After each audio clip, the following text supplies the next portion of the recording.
Why is there more black kids raised without a father compared to any other race? I've talked to several black women that I work with about this because they have kids from multiple fathers that are not in the children's lives much at all. And I was curious. And they were open to talking about it. The conversation came about because they were curious about me and why I didn't get married until I was 36. It was because I waited for the right man to come along. And they were baffled by that. The basic consensus was that if they were to wait for father-husband material to come along, they'd be waiting forever. So they just kind of have to choose whatever is available. They made it sound like it's slim pickings to be able to find a black man that would make a good father and stick around. And they all agreed they were not attracted to other races. Why? I didn't ask. So instead of waiting however long it might take to find that quality dude, and take the chance that they might never find it, they turn to what's easily available. If you're curious what they meant by father-husband material, because I asked, it was a man with a full-time job, a vehicle, a driver's license, that lived independently and was not in a gang, not a felon, and not addicted to drugs. Oh, and not abusive. Incarceration rates. And if you look into father involvement at inverses, there are incentives to not get married and in some states to not live together. It's economically smart when you are in a lower bracket. 2 reasons. Primarily, in the USA. I can't speak for other nations as much. One reason is it's a holdover cycle from a period when black men were incarcerated on often dubious charges during the 1950s, 1960s, that left black families often without a patriarch. And as innumerable studies have shown, growing up without a father is a great way to make life harder on a child, especially boys. Thus, those young men grow up more likely to commit crimes, which in turn leads them to be more likely to be incarcerated, which means any children they have will face the same challenges. Second reason is the way our governmental aid to low-income, single-parent families frankly incentivizes single parenthood, or at least doesn't do much to discourage abandoning your children.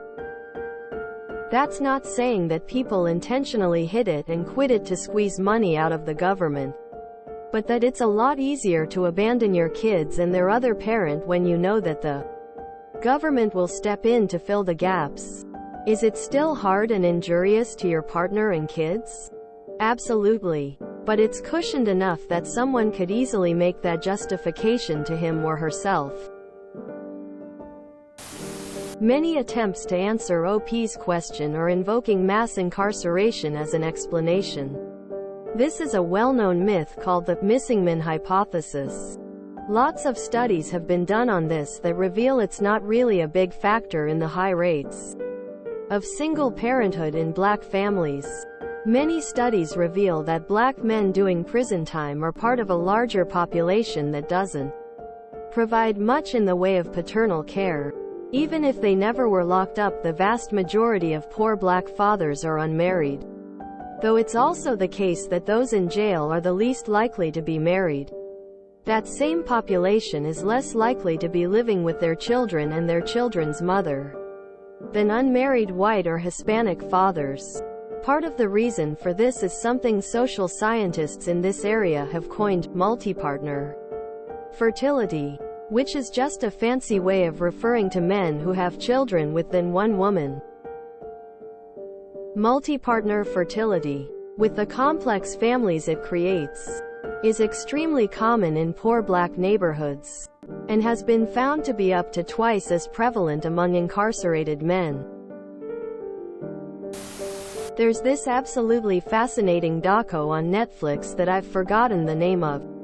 I think it's called They Don't Give a Damn, the story of the failed Chicago projects. The housing project was supposed to be revolutionary. They housed a significant number of African Americans, and the way the Social Security system worked, there would be additional payments for homes in which there was no father figure. That was an incentive for men to live elsewhere from their families and children. There was a lot more to it, but it really showed the intersection between the projects and the subsequent disconnect created within family units, and how that became the root of some of the issues we see plaguing African American communities today. Have a sus. What other countries did you see this trend? Culture. Period. Everything else, including incarceration rates, early death, and general lack of responsibility, stem from cultural norms. Cycles are perpetuated, and boys that grow up without fathers, on average, place less importance on their own roles as fathers. The abused grow up and abuse others. The neglected continue to neglect. The cycle continues until one comes along and breaks the cycle. I live in an area that is more diverse than most. I can see how one set of people live by a different set of rules than the others.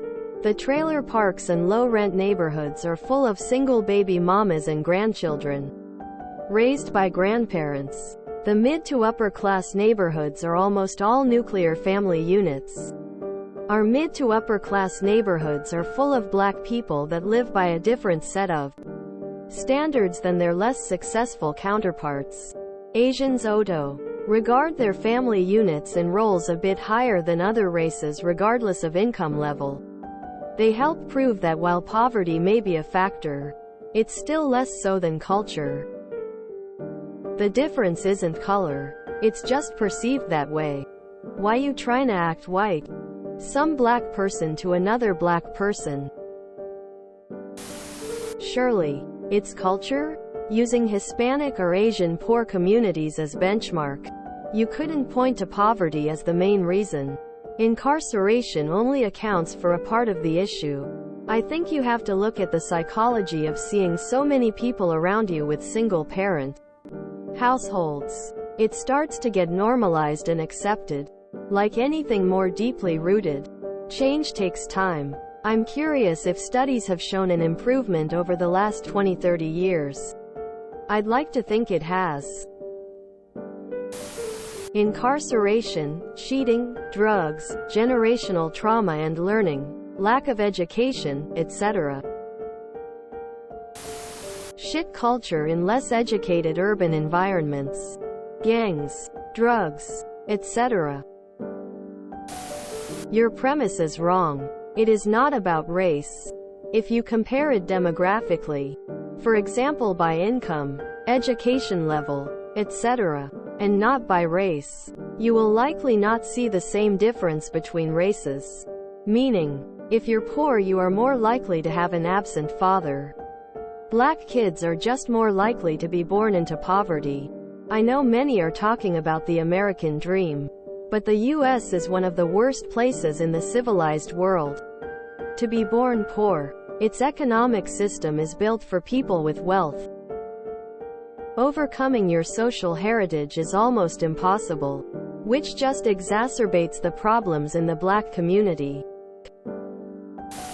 In this thread, a lot of excuses for guys being raised to think it's fine not to take responsibility for their actions. Just curious what the Asian statistics are? They seem to always be left out. Genuine question. I don't fully trust research like that. A lot of people give the wrong information so they can get government support. For example, my cousin lives with her father and mother, but they aren't married. The money doesn't have a job and the dad has a good paying one, but they pretend they are not together so that the mom can claim government support. I also had a classmate who his parents did a similar thing, but it was mostly to try and get him to have majority of his college paid by the state. It was infuriating because boy's dad made SHT ton of money. And I was over at the side without a dad and living in actual poverty, actually needing the help. Honestly, I know it isn't everyone, but like knowing that I can't really on a research like that. I think it started with welfare benefits. I grew up in a poor inner city, so I saw this a lot. Women couldn't get benefits like free housing and money if their partners lived in their home. So they didn't, and that generally doesn't bode well for maintaining a healthy relationship. Secondly, children raised in single-parent households often go on to have children that repeat the cycle, and that cycle can become part of the culture. Hispanic here. Who comes from a poor family? Lack of proper education is the blanket answer. Minority communities are often marginalized and do not have access to certain privileges like better schools and safer neighborhoods.